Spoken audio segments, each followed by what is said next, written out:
Sorry. I'd like to introduce the president of our league, Mr. Mike Norton. Welcome back, Mike.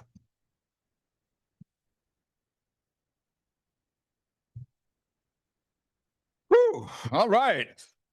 67 years, 58 years, 50 years. Good Lord. It certainly is. The Holy Family certainly is one of the mainstay groups of the Malvern Retreat House, and I congratulate you. Look at this room. Over 200 men here. I thank you for being here. This is what Malvern is all about. This is the way this dining hall is supposed to look. And you guys did a great job in recruiting your folks here. So, you know, it's hard to believe that we're already into the Lenten season, and it's only February. So let me address something right up front. I got a little bit of some calls about folks wondering why your retreat was a week earlier, so to speak. And the answer to that is because Easter's early. And so the way the calendar lines up, this is how your week lined up. Palm Sunday has to happen on Palm Sunday. And so it shifts things. And it's not easy for us. If we were to move every group forward 1 week, we wouldn't be able to get all the groups in. So sometimes the calendar plays a little bit of havoc. We try our best not to have that happen, but every 7 or so years, this will happen. So thank you for understanding that. Either way, you get a great retreat. And, you know, I know a couple of guys, you know, if you'd like, I'll pray for bad weather next week when you were supposed to be here. So you feel better about the weather. But everybody having a good time. Everybody have a good holiday season. Terrific. And it is the new year, and it's going to be a great year. I personally did not have the best holiday season. You know, we had a lot of snow, and we just had snow again, and I'm about sick of the snow, as many of you are. But what happened, my wife and I got into a little Donnybrook, and she held the grudge a little longer than I anticipated, but things are straightened out now. But I want to share with you guys something that's very important. If you take nothing else from this retreat, I want you to understand this, because the snow's not over yet. Gentlemen, do not ask your wife what she's making for dinner when she's shoveling the driveway. I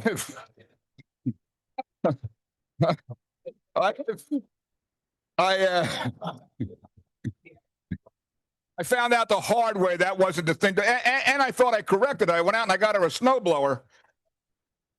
That didn't work either. So needless to say, I just spent the last week in Florida. That was the penance. So sorry to lay that on you. But anyway, in all seriousness, how many folks do we have on this retreat for the first time? Would you please stand? Anyone who's here for the first time, please stand. Is that right, Rick? 35? All right. That's 35 first-time retreatants. Thank you, everyone. Thank you, gentlemen, for being here, and thanks to all who invited them to be here. That is terrific, and that's how we build this place and keep it going, by inviting people. Thank you, gentlemen.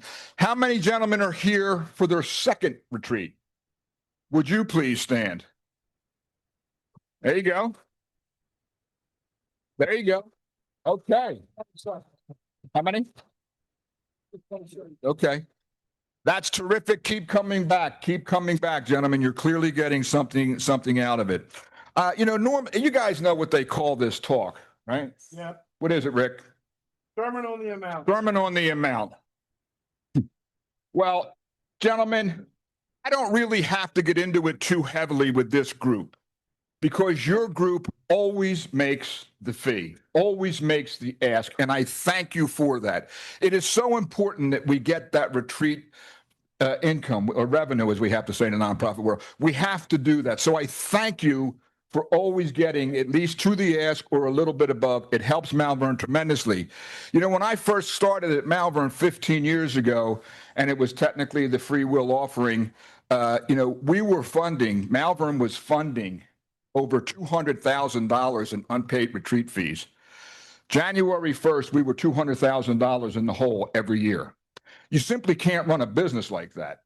I know some, you know, so we've been pushing for folks to pay the fee, and God bless you, you've been doing it, and it's wonderful.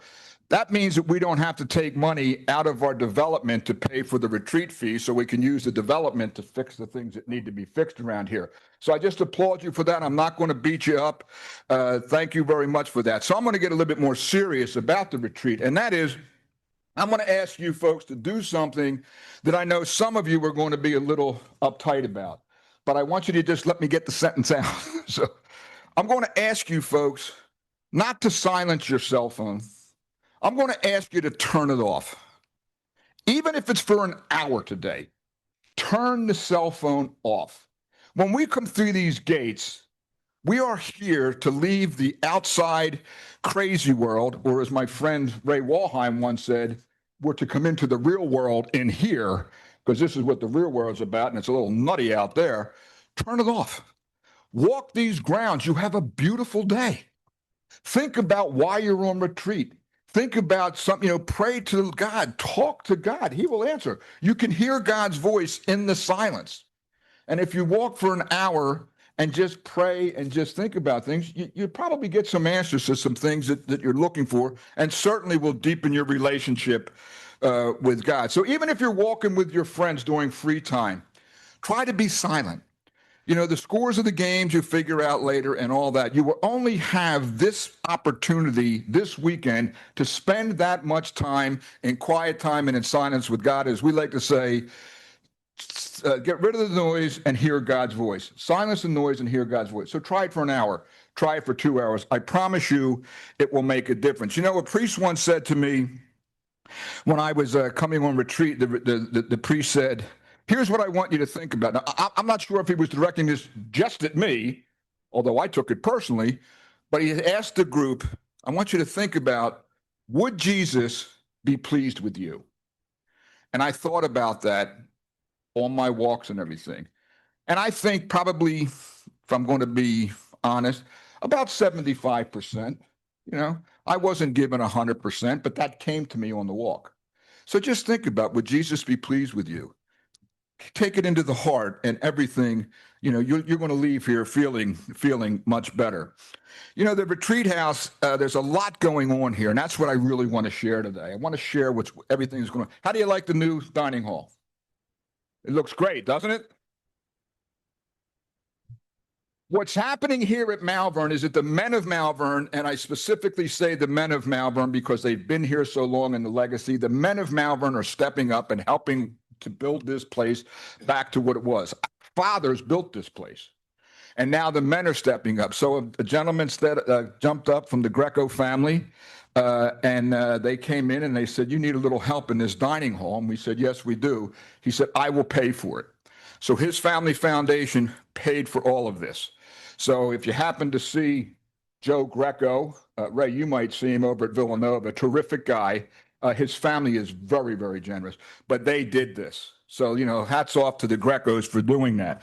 And so we're taking that thought process and we're moving that into the other maintenance that's here.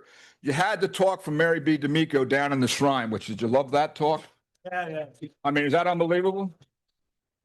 And I tell you, I don't know what number Eric gave you last night or this morning when he was talking. If it was last night, I think we were at 9,000 downloads. We are approaching 10,000 downloads on that. If you have not downloaded that app, I urge you to do that, because at some point you're going to get a tremendous amount out of it. But at some point, a son or a granddaughter or a grandchild is going to ask a question, and you're going to have it right there. And we're trying to get the children to believe in what Carlo was doing about the Eucharist and to live like Carlo, and it's happening. The youth are coming back here. More schools are coming here for Kairos than at any other time. Schools are making field trips here just to spend time in that shrine to learn more and more about Carlo, St. Carlo Acutis. It's an amazing story, and it just continues to build. His mother is in direct contact with Mary B. D'Amico, who Mary B. was the one who had the vision through the Lord to build that. And his mother said, this is where it begins, guys. The salvation of the youth begins in America. That is the only shrine of its kind in the world. And she gave it her blessing. So thank you, Mary B. So Download that app. You get the miracle of the day. If you want to go to Italy, you can plan your trip. It's just a wonderful app. And the other thing I urge you to do it for, the more download we get, it's just better for Malvern. More people see Malvern. And, it's 105 countries have downloaded.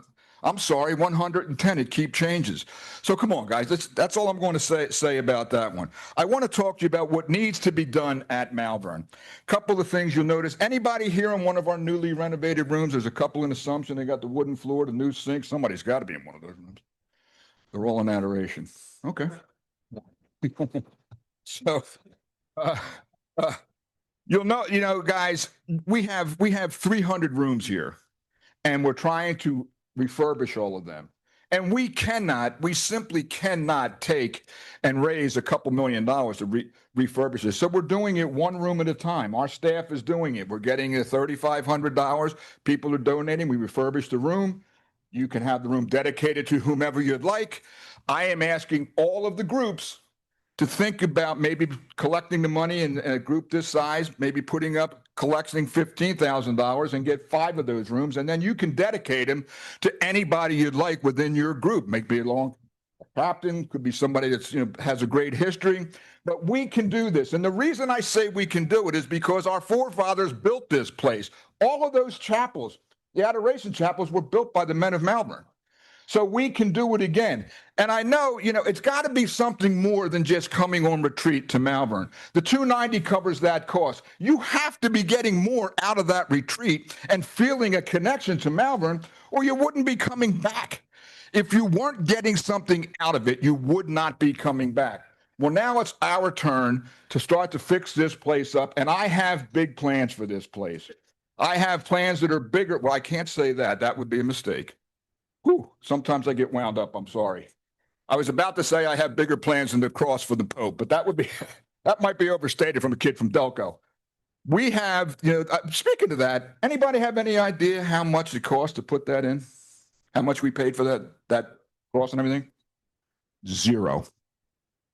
The men of Malvern, the Petrangelo family, paid to take it from the seminary to here, fix it, mount it. All the altar there.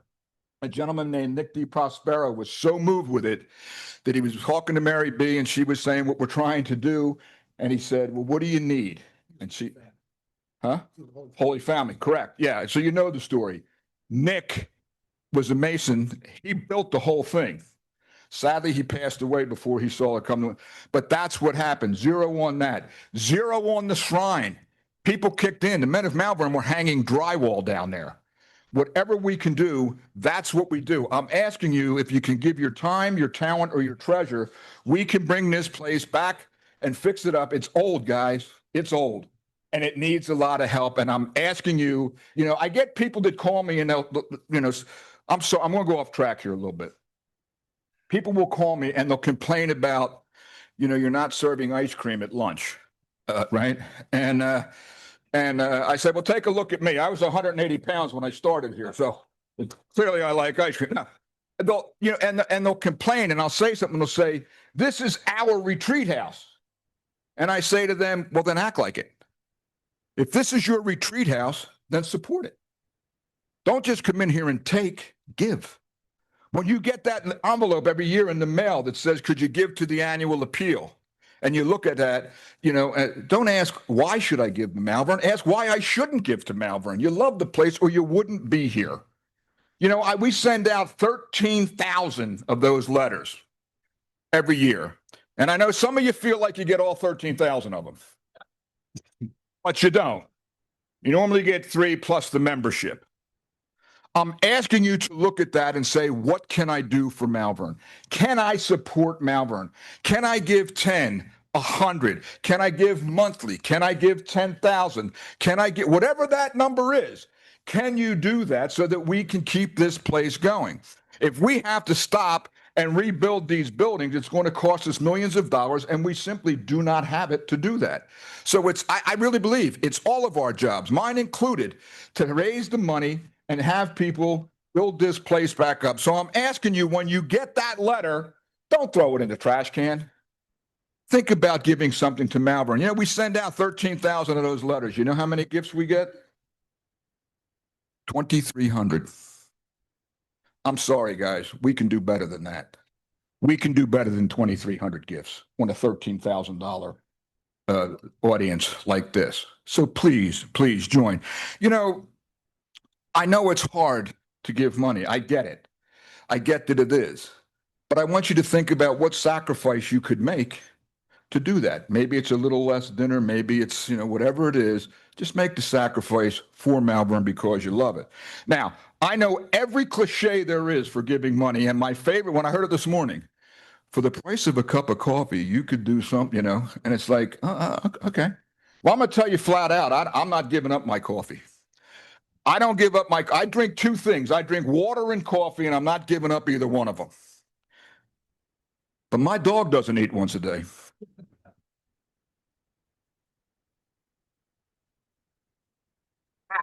Somebody in the Norton household is sacrificing for Malvern. I got a 37-pound St. Bernard, but hey, you know, it's all good. It's all good. I'm kidding. My wife has a 10-pound Cavapoo, so she doesn't really have to sacrifice that. But please, guys, do that. I want you to think about this also. In May, we're going to have a meeting here that's going to talk about estate planning and the Catholic approach to end-of-life issues, which is very important. I did not know. I thought I had my advanced directive and this and that. My advanced directive is not in line with the Catholic teachings. I didn't know that. So I have to go back and get I don't know what they are. I'm going to find out what they are. But, you know, these are things that we need to think about. So we're going to have that here. So I ask you to come, because one of the best ways to support Malvern and easiest ways is to remember us in your will or your estate planning. Now, the beauty of that gift is you're not going to miss it. Right? I mean, think about it, right? You're going.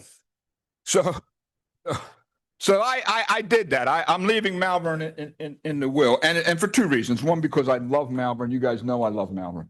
But number two, I want to see my daughter's reaction. Right? Because, gentlemen, as God is my witness, my daughter had 11 car accidents through high school. Her insurance bill was $10,000 a year. We used to kid, how do you blindfold Allie? Put a windshield in front of her. So, yeah. She's here, don't tell her. But anyway, I just want to be able to look down. Hopefully I'm at least in purgatory, but hopefully I'm in heaven, and look down and have Allie say, "You gave how much to Malvern?" With a little thing. Paybacks are tough, honey. So, but guys, I can't say anything more. I love Malvern. I do share with you guys that my time at Malvern is short. I have about 14 months left. And although if you look at my picture, it says my last year was 2025. I thought I was getting fired, but that was a mistake. But my time is short. Most of you know that my wife is sick and her condition continues to worsen. And I just don't think about 14 months is what we have before I can no longer devote my time to here. So I want to get these things done. So if you want to know how to refurbish a room, there's some information back there, or go online, talk to Jim Catterboone. If you want to help, we're going to be refurbishing Upper McShane. We're going to make that a chapel first and a conference center second. Mary B's company has agreed to do all the design work on that. Gratis. So I thank you, Mary B, for that. So I ask you to step forward. That has to be a chapel.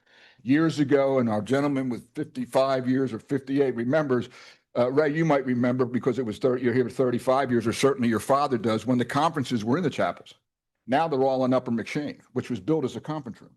It needs to be a chapel.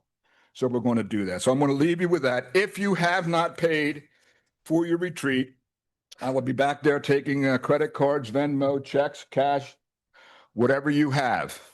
So please come back and see me because it's very important that we do that. I'm going to leave you with this note, something that's going to happen next year. You'll notice there's no fruit on the table, because I have to share news with you that anyone thinks thrown at me. Next year, we are going to pay in full up front. So I had some gentlemen come, and as I say that, no one will ever be turned away for not being able to afford to come on retreat. But those who can, we're asking you to pay before you get here. Someone came to me actually with a 6-page letter, 6-paragraph letter, telling me that, I tried to pay all weekend. There wasn't anybody at the pay station. I tried to pay Saturday night. I tried to pay Sunday. I tried to pay a break. You ought to have an employee sitting out there all the time to take the pay. Or you should do like they do in the parking lots and get one of those scanner machines, and we can put the QR code underneath there and we can pay at any time. And those machines are only about $10,000, and you ought to have 4 of them around here. And I listened and I said, I got a better idea. How about you just pay when you register? How about when you walk through the door, you just pay? So next year when you get here, if you've already paid, you're going to skip that payment station, go down and get your schedule and everything, and then move on. If you haven't paid, that'll be the first thing you do. As I said, if you can't afford it, no problem. We pass your rate along. Don't anybody ever think that we will not take somebody for lack of pay. So you'll notice that next year what's happening, it has to be done to keep the place going. So I'm sorry that, that's, I don't really think that's bad news myself. I went down to the Icona and I tried to get in the way that we do it here. And they said, can we have your credit card? And I said, I'll see you tomorrow at lunch. I'm still waiting for the key. So gentlemen, that's what I'm saying. If nothing else, just know that I know you love the place. You love it as much as I do. You wouldn't be here. So please, please support us, continue to support it. And one of the best ways also to support us, bring somebody next year. I want this filled and this group can do it. Thank you very much. God bless you. I'll be back over here. A lot of questions for you before we go. Right. I'm sorry it'll only be 14 more months. He's amazing. He's been great for the league. He's been great for Holy Family.